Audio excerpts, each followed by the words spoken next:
ready. I'm getting ready to go into town. And I know a lot of women, this is where they end up, in the bathroom in front of the mirror, getting ready.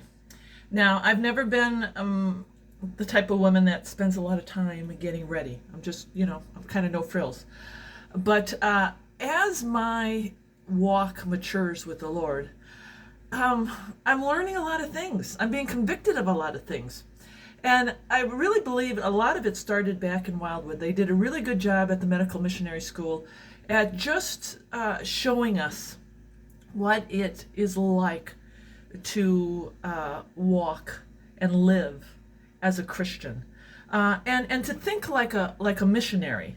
So I got a great education there. And many things at Wildwood that were presented to me really touched me and changed my walk immensely. But it's interesting, it took up to 11 years to get to that point. Never did I go to a church, and I'm just saying this, all the churches I went to, never did I go to the church where women would sit around and we would actually discuss, what is it like to be a godly woman? What should we look like to the rest of the world? How should we carry ourselves? How should we talk? How should we dress? How should we present ourselves? Is there anything biblically in the Bible that gives us an idea?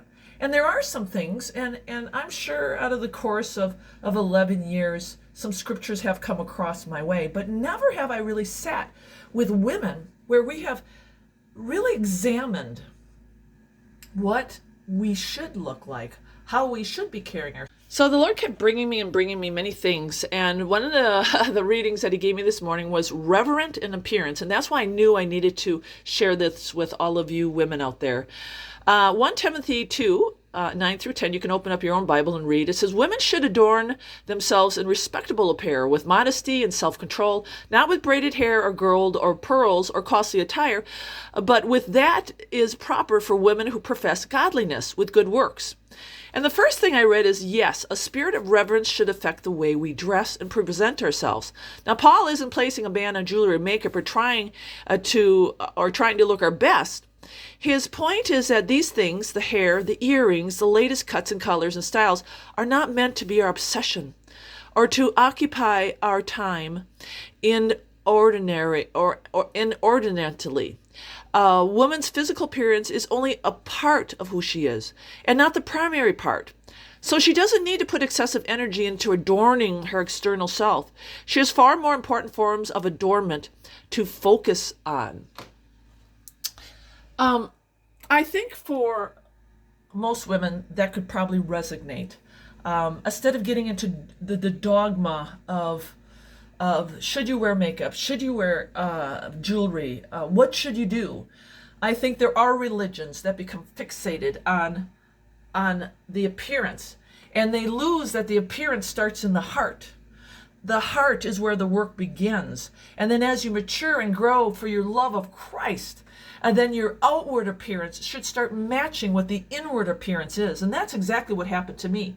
Because if you look at my videos throughout the years, even as a saved woman, a godly woman who was after the Lord's heart, I was not convicted right away of my dress. I was not convicted of my makeup, of my hair, of my adornments. And I wore a lot of jewelry. In fact, when I got saved, I got a lot of crosses, and everything was cross, right? And I didn't change the way I dressed because I wasn't there. My heart wasn't there. I loved the Lord, but that was my walk.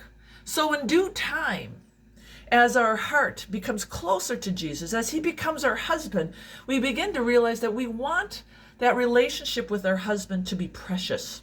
We want to be looked at as a virtuous woman, as an adorned woman. We don't want to look like the world. We don't want men looking at us and desiring us. We don't want to be spending time in the mirror and trying to be to hide who we really are. Our heart, as it gets closer to Christ, will be able to shine our beauty. There was a woman this week who gave me her testimony about how she was all about how she looked. Tight clothing, very sexual. She would compete with other women sexually. She said if there was a guy in the room and there was a beautiful woman there, she would walk in and she'd want the attention of that man, and she would secretly compete with her in her mind. And then she remembers she went to a seminar and they started talking about the makeup and the hair and all of that. And she was so convicted that she started to cry.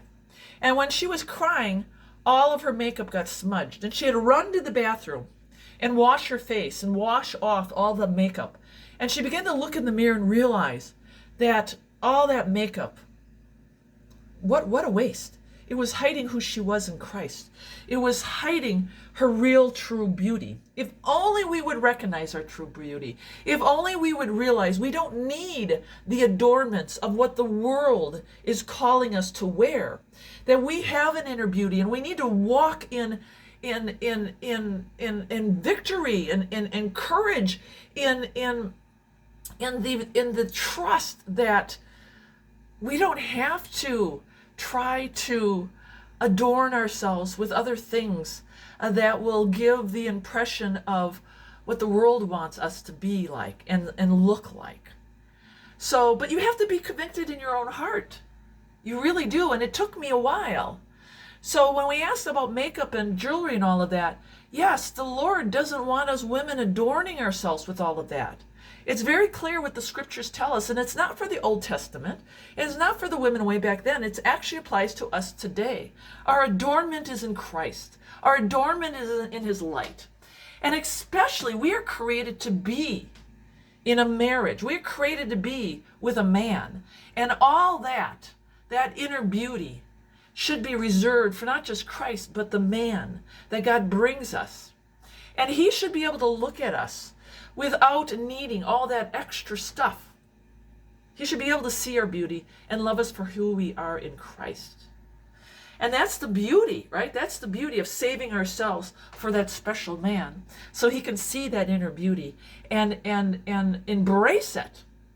You know, I just feel now that wearing lots of makeup, all that jewelry, all that pomp and circumstance takes away from who we really are. And the Bible God isn't calling us to wear shawls over our head and to wear things up to here, and we got to no color, and we got to look like nuns, or that's the extreme. God has given us this beautiful temple, right? He's giving us our smiles, our eyes, our hair. He's giving us, all of us, our uniqueness, our own beauty. So we need to take care of ourselves. We need to present ourselves healthfully, the best that we can feel and present ourselves. So, I do dress. I love color. I don't dress for flash, but I do love color. I fully cover myself up now. I still, I do my hair, but I don't have any adornments in it. I don't have any more dreads. And I'm not saying dreads are bad. I'm just saying that for me, I was convicted that I didn't need the dreads anymore. I just wanted to be more natural. And I wanted to be the best that I could be with the beauty that the Lord gave me, because we're all beautiful. So we need to make the best and the most of what God has given us. And we can do that without all that makeup and all that jewelry, because it takes away from who we are. At night when you wash off all that makeup, that's who you really are. Do you trust the Lord and what he has and how he has created you enough to take that makeup off and go bare? Be fully in the raw. Do you trust that your inner beauty doesn't need all that covering of that makeup? And it's a walk, my friends. It is a walk to get there. I get it, because the first time I took off my makeup, and I didn't wear a lot of makeup, but I love doing my eyes. I love sparkly color. I never wore anything else but just my eyes, right? And I was like, now I gotta wear nothing on my eyes. And you know what? The Lord brought my eyes out. The Lord brought my eyes out. I even remember watching some of my videos after I started taking everything off my eyes, and I'm like, I have eyes, and they're still there. And it's not being taken away from with that glitter and all those different colors. My eyes are actually being shown, because the eyes of the soul, the eyes of are the portals to the soul and the heart. So when people look at me and they see my eyes, they see the joy of Christ. And I really hope for all of you women, you can feel that and get to that point. All right. I hope, I don't know. Give me the feedback. But again, this isn't about religion. This is about God.